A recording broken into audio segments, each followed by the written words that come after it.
edificadas e enraizadas. Louvado seja Deus. Texto bíblico, Colossenses capítulo 2 e o versículo 7. Arraigados e sobreedificados nele e confirmados na fé, assim como fostes ensinados, nela abundo em ação de graças. Colossenses 2 e 7. Esse é o texto bíblico onde nós vamos basear nossa reflexão nessa manhã. Há uma versão, essa versão que eu coloquei aqui, aí tem hora que eu quero citar tal e qual está na tela, porque eu tenho de memória os textos bíblicos, né? Então, arraigado é enraizado e sobreedificado nele, em Cristo Jesus, e confirmados na fé, assim como fostes ensinado, nela abundo em ação de graças, dizia Paulo escrevendo aos Colossenses. Colossenses é uma carta de prisão. Essa prisão de Paulo foi a prisão domiciliar. Ele estava numa prisão domiciliar, era prisão sim, mas era bem mais cômoda do que quando ele foi para o calabouço. E só reforçando as 4 cartas de prisão. Você já sabe, mas deixa eu só lembrar, refrescar. Você pode ser novo que está chegando. Então, as cartas de prisão são Efésios, Filipenses, Colossenses e Filemão. E aí, 2 de Timóteo, você diz, mas 2 de Timóteo não é considerada a carta da prisão, porque 2 de Timóteo, ele já estava condenado, ele estava esperando somente a execução, quando ele escreveu a última carta. Foram as 2 cartas de Timóteo, foram os últimos escritos de Paulo. E eu quero, antes de entrar na reflexão, eu quero lhe levar a um contexto assim rápido da igreja de Colossos. Era formada predominantemente por crentes gentios e com poucos judeus e judeus da elite. Então Paulo estava preso, mas a igreja tinha sido fundada e a fé dos novos convertidos estava sendo distorcida por misteriosas e místicas religiões gregas e ameaçadas pelos costumes judaicos. É evidente que Epáfras tinha levado até Paulo a narrativa contando que a heresia estava querendo ser infiltrada na igreja. Então Paulo escreve da prisão para a igreja de Colossenses, para os colossos, dizendo a eles, reafirmando que Cristo Ele é antes de todas as coisas e todas as coisas subsistem por Ele. Então, Cristo é suficiente. Paulo contestava alguns desvios que estavam acontecendo. A obrigação rígida de certas comidas e bebidas estava sendo imposta à igreja dos Colossenses. A negação da natureza humana de Cristo Jesus. E um super conhecimento de Cristo, jactanciando-se de sabedoria e compreensões adicionais. O que isso é no nosso dia a dia? São imposições, queridos, que a religião coloca sobre nós.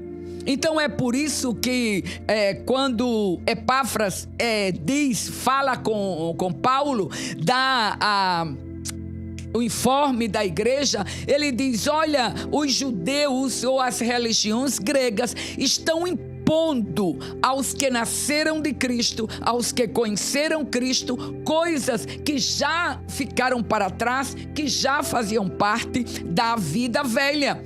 Então, esse cuidado Paulo sempre teve de diferenciar o que é a vida em Cristo, ou a vida de Cristo em nós, e a vida passada sujeita às regras do judaísmo ou mesmo das religiões, da filosofia grega. Então, nesse contexto, eram as coisas fundamentais. Eram comidas, não pode comer, não pode tocar, não pode manusear. Era o afastamento de que Cristo tinha sido 100% humano. Eles diziam que Cristo não tinha feito determinadas coisas da terra, porque o tempo que Cristo passou na terra foi sempre Deus. E não é assim. Cristo teve, a Bíblia nos respalda, a Bíblia, a palavra de Deus, a nossa regra de fé e conduta.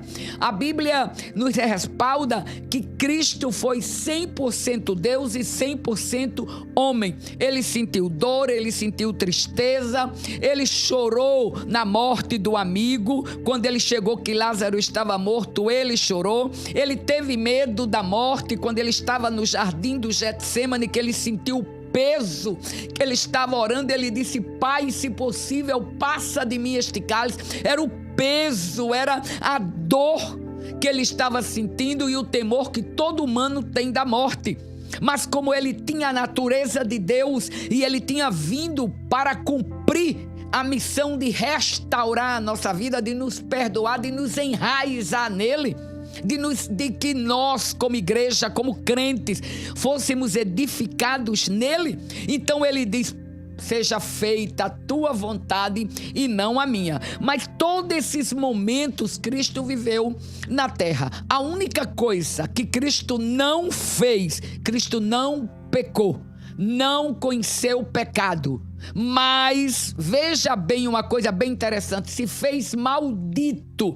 Por quê? Porque levou sobre ele os nossos pecados, e o castigo que nos trouxe a paz, ele nos deu pelo sangue, pelo sacrifício. E quando foi exposto na cruz do Calvário, ele sim derramou o seu sangue por nós, e na cruz ele se fez maldito para que tivéssemos vida e vida com abundância. Então deixe eu reafirmar a você, você que me escuta, você que não é evangélico, você que parou, você que foi atraído pela mensagem, se lembre: a cruz é a marca do cristianismo. Não há evangelho sem cruz, não há salvação sem cruz, não há remissão de pecados sem cruz, porque foi na cruz que Jesus pagou a conta que era minha e que era sua. Louvado seja o nome de Jesus. Mas a glória do evangelho é que nem ele ficou pendurado na cruz, cadavérico na cruz, nem tampouco ficou no túmulo. Ele ressuscitou, e porque ele ressuscitou, nós também temos esperança da ressurreição, porque ele ressuscita como primícias, e nós vamos atrás, porque nós somos as primícias de Cristo. Ele foi a primícia da ressurreição, e nós seremos seguidamente como primícias de Cristo, ressuscitaremos para a glória do nome de Jesus. Então, essa era o resumo do que Paulo estava dizendo, mandando dizer aos Colossos. Por favor, a supremacia do evangelho, a supremacia do crer em Cristo está baseado, focado, amparado, enraizado, edificado em Cristo Jesus. Paulo pede aos colossenses que eles perseverem na doutrina da supremacia de Cristo. Então a gente vem para cá enraizados e edificados, e diz a você: outra carga que coloca em cima de você, não aceite, porque a suficiência de Cristo Jesus é o complemento completo. Desculpem, é completa. Desculpem a redundância. Ele é completo em Cristo Jesus. Você não precisa de nenhum amuleto, você não precisa de nenhum amparo, de nenhum encosto, de nenhum outro ídolo, de nenhum outro nome, de nenhum outro sacrifício. Paulo dizia: por favor, perseverem na doutrina verdadeira, não aceitem outra coisa. Cristo é a suficiência e a supremacia para a sua vida. E também dá aos crentes o guia teológico prático para o viver e crescer na fé em Cristo Jesus. Gente, a teologia é feita por homem, não é uma inspiração, uma revelação como a Bíblia é. Então, por isso que os conceitos teológicos vão mudando, os conceitos teológicos vão variando. O que não varia, o que não muda, o que é eterno, o que é imutável é a palavra de Deus revelada e inspirada pelo Espírito Santo, que é Deus. Por que você está dizendo isso, missionária? Porque se está retomando aos cultos nas igrejas, e você tem que entender que nessa retomada é uma nova etapa de vida que estamos vivendo e que a supremacia está em Cristo Jesus. Não está no local da igreja, não é santo o local da igreja, não é santo o púlpito, não é santo a veste que o pastor veste, que o dirigente veste. Não, o que lhe faz estar edificado e enraizado é a supremacia, é Cristo Jesus. Durante muitos anos a teologia diz: tem que estar lá, tem que estar presencial. Sim, mas agora no século 21, depois da pandemia, você vai ter que aprender a congregar-se também online. E isso é pecado? Não. Por quê? Desde que você busque alguém que lhe leve a palavra e não o emocionalismo. Meu Deus! Como o Espírito Santo nos leva a ministrar essa manhã a vida da igreja, agora da igreja pessoa, não é da igreja templo. É você, mulher, é você, homem, enraizados e edificados na palavra de Cristo Jesus. Aí ele diz, olhe, uma igreja, uma pessoa, um crente, um nascido de Deus, que tem a Cristo como seu guia fiel, que tem em Cristo a supremacia da sua fé, ele tem coragem e determinação. Ele é aguerrido, ele é combativo de coração, ele é determinado. Então Paulo orava pedindo a Deus que os corações da igreja de Colossenses fossem vinculadas e confortadas pelo amor de Deus.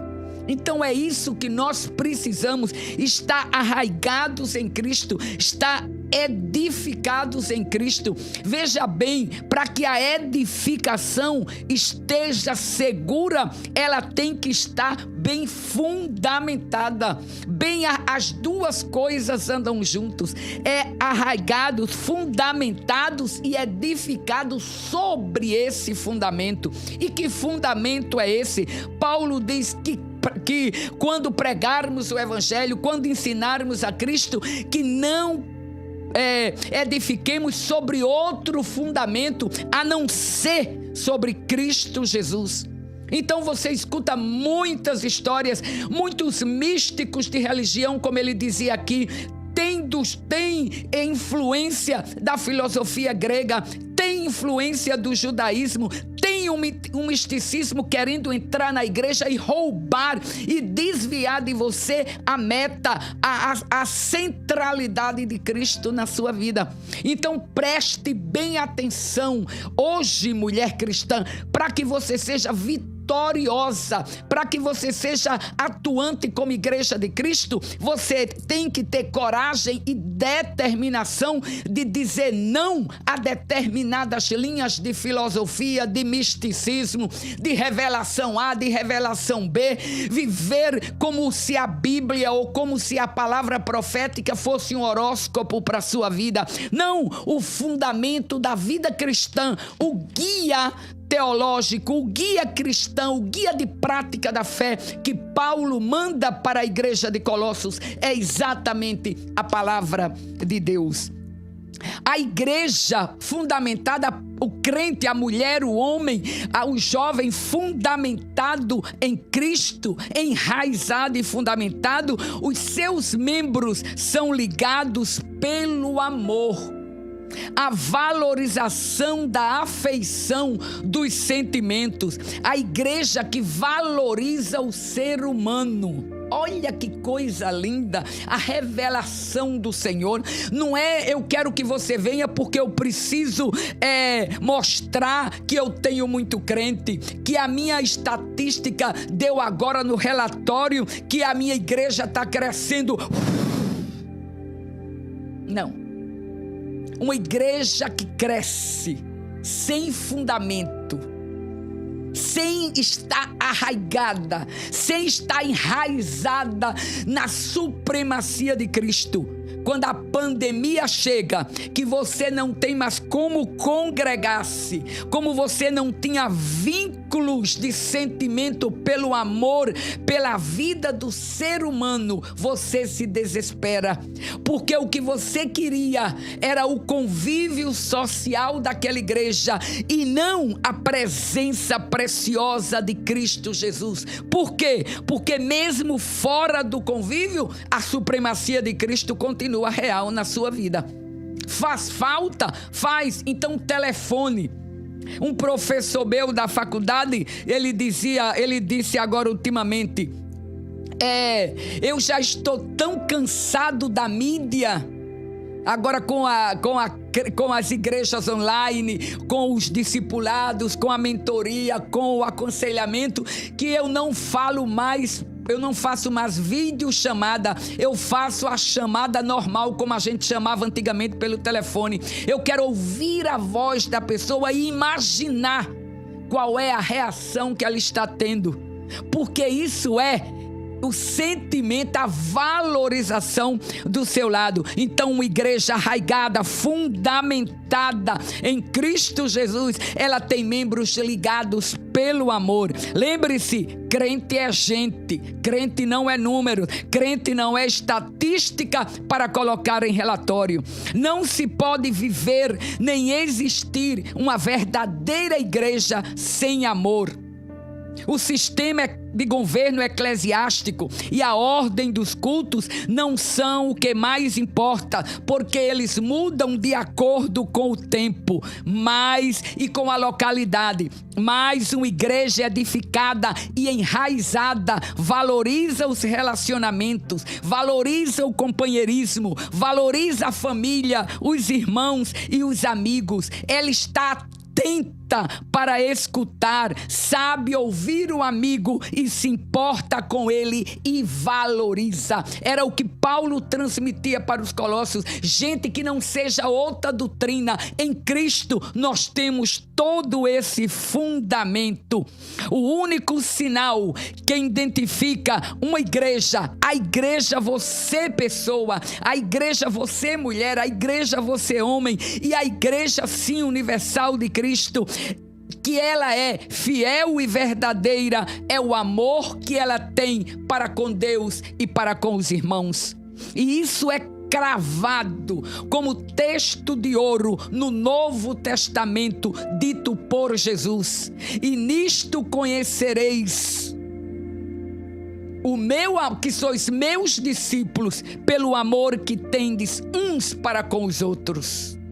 Então a igreja fiel, a igreja verdadeira, a igreja fundamentada, enraizada na palavra, ela é conhecida pelo amor que se tem a Deus e ao irmão. Você é meu irmão, eu sinto falta de você. Eu amo quando vejo as fotos no compartilhamento dos grupos das amigas e elas dizem: como eu sinto saudade de você. É assim. E aí você vai lá para Paulo, quando ele está escrevendo a epístola de Timóteo, a última, ele diz: Timóteo, eu me lembro de você. Eu me encho de alegria quando eu me lembro de você, quando eu me lembro da sua fé não fingida. Olha, Timóteo, eu oro constantemente por você e eu desejo lhe ver, porque a sua presença me traz alegria. A sua presença não me traz dízimo, a sua presença não me traz oferta, a sua presença não me traz aumento de número de crente da igreja, a sua presença não aumenta meu relatório. Não, a sua presença me traz alegria. Ai, mas não é fundamental as outras coisas. É fundamental o dízimo não é seu, o dízimo é do Senhor. É fundamental o número, que se conte, que saiba que a igreja está crescendo. É fundamental os programas de mídia, os programas, sim, mas a coisa fundamental que sustenta o elo, que mostra que a igreja está enraizada e edificada, é o amor que você tem para o seu irmão. É você dizer: eu me reúno com você porque você me traz alegria. Vamos terminar. Uma igreja equipada com a presença do Senhor é uma igreja fiel que tem raiz. Ela está edificada, ela não se move com qualquer vento de doutrina. Ela não, se você está edificado, se você assiste a uma igreja, se você é membro de uma congregação, mas você está edificado na palavra, você vai ser fiel àquela liturgia da sua congregação. Muito bem, você não tem por que estar ouvindo conversas de A ou de B, não, se está fundamentada na palavra, se lhe mostra que a supremacia é de Cristo, então fique quieto. Você não fica pulando de igreja em igreja como bode, como cabrito. Não, você é fiel. Deixa eu dizer uma coisa aqui com muito respeito, meu pai, vocês sempre sabem disso, que eu tenho umas coisas que papai marcou profundamente a minha vida para o meu crescimento espiritual. Meus pais nasceram na missão evangélica, lá em Lages do Cabugi, porque não tinha a igreja da Assembleia. Mas quando chegamos em João Câmara para morar, não tinha a igreja da missão. Então meus pais se filiaram à Assembleia de Deus. E durante a vida toda, até partirem para a eternidade, foram crentes da Assembleia. E uma vez conversando, sendo mentoreada pelo meu pai, na cozinha da casa da minha mãe, ele disse: eu não tenho para onde ir, para que outra igreja eu vou sair? Se na minha, onde eu estou, a doutrina em lo que eu creio, de acordo com a Bíblia, está fundamentada na palavra. Lá Jesus cura, lá Jesus salva, lá Jesus batiza com o Espírito Santo, e lá nós temos a certeza de que através da vida em Cristo Jesus nós vamos para o céu. Essa segurança faz você ir superando os problemas de humanos, as falhas nossas como humanos. E meu pai não era um homem tão culto, meu pai não era um homem de tanto conhecimento secular, mas meu pai era fundamentado, enraizado na palavra. Mas eu tive outro pastor também, que já está com o Senhor, pastor João Gomes, meu velho pastor, a quem eu chamava de velho. E numa das vezes, ele já pastoreando aqui, quando ele pastoreou em Natal, ele nos contou, a mim e a Anchieta, um episódio bem engraçado. Ele disse que numa determinada congregação, um dos líderes da juventude tinha se transferido para uma igreja presbiteriana aqui em Natal. E falou com o pastor, e o pastor: vá, meu filho, para lá. Só que ele ficou na igreja e ficou conversando com os jovens da congregação, querendo levá-los com ele. E o sábio pastor João Gomes manda chamá-lo.